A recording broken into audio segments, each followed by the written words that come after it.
Lord యుగయుగములకు సజీవుడైన క్రీస్తు యేసు నామములో ఆయనను వెదుకు వారందరికీ ఫలము ఆయన దయచేయును గాక. ఈ దినపు యేసయ్య జీవపు మాట సామెతల పుస్తకం 8వ అధ్యాయం 30వ వాక్య భాగం. నిత్యము ఆయన సన్నిధిని ఆనందించుచుంటిని.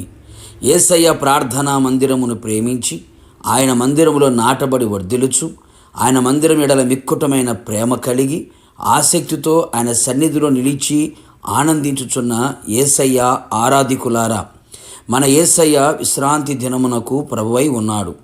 నిజమైన క్రైస్తవుడు ఎల్లప్పుడూ ఆయన సన్నిధిలో నిలిచి ఉండాలని కోరుకొనును.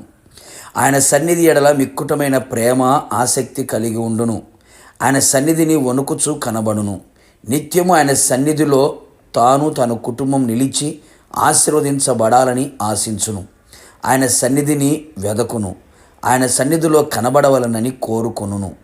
ఆయన సన్నిధి తనతో కూడా రావాలని, తాను ఆయన సన్నిధిలో ఎల్లప్పుడూ నిలిచి ఉండాలని ఇష్టపడును.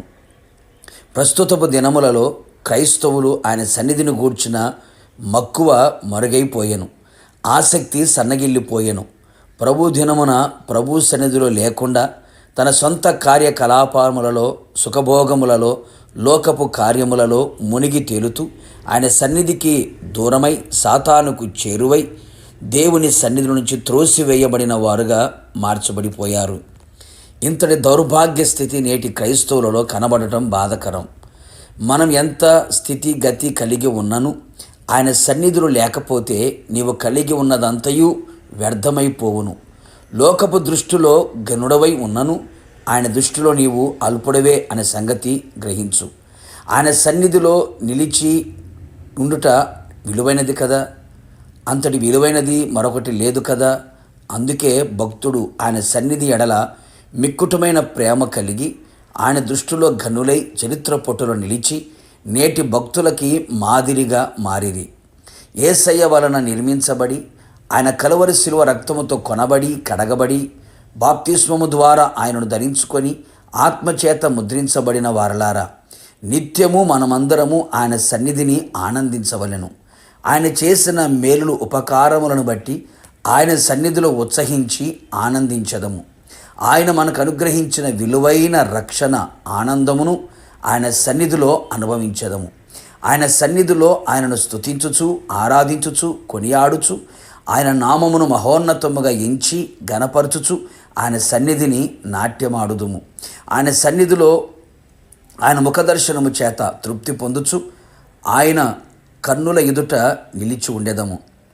ఆయన మృదుమధురమైన స్వరము వినుచు జుంటి తేనె ధరల కంటే మధురమైన మాటలతో నింపబడి ఆయన ప్రభావముతో తేజస్సుతో నింపబడి ఆయనలో పరవశము చెందెదము.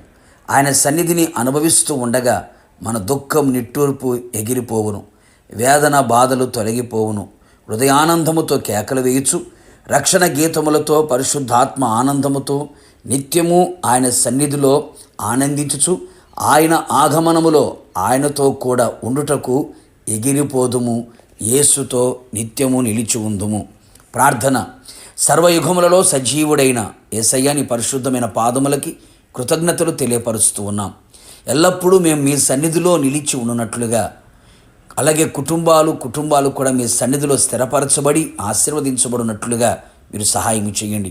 నీ సన్నిధికి దూరమై నీ సన్నిధిలోంచి త్రోసివేయబడిన వారందరూ కూడా మరలా నీ సన్నిధిని ప్రేమించి భయముతో వణుకుతో పరిశుద్ధ అలంకారముతో నీ సన్నిధిలో కనబడవలనని కోరుకుంటుండగా వాళ్ళందరినీ కూడా మీ సన్నిధిలో స్థిరపరిచి నీ సన్నిధిలో నిత్యము ఆనందించున్నట్లుగా, పరవశించున్నట్లుగా, పరలోకమునకు సిద్ధపరచబడినట్లుగా కృప దయచేయమని, ప్రతి ఒక్కరూ మీ సన్నిధిని ప్రేమించేవారిగా మార్చమని, మీ సన్నిధి తోడుగా ఉంచి ఎల్లప్పుడూ నీ సన్నిధిలో నిలిచి ఉన్నట్లుగా కృప దయచేయమని యేసు నామములో అడిగి పొందుకున్నాము తండ్రి. ఆమెన్. నిశ్చయముగా మీరును మీ కుటుంబ సభ్యులందరూ ఆయన సన్నిధిని ఆనందించుదురు గాక. God bless you.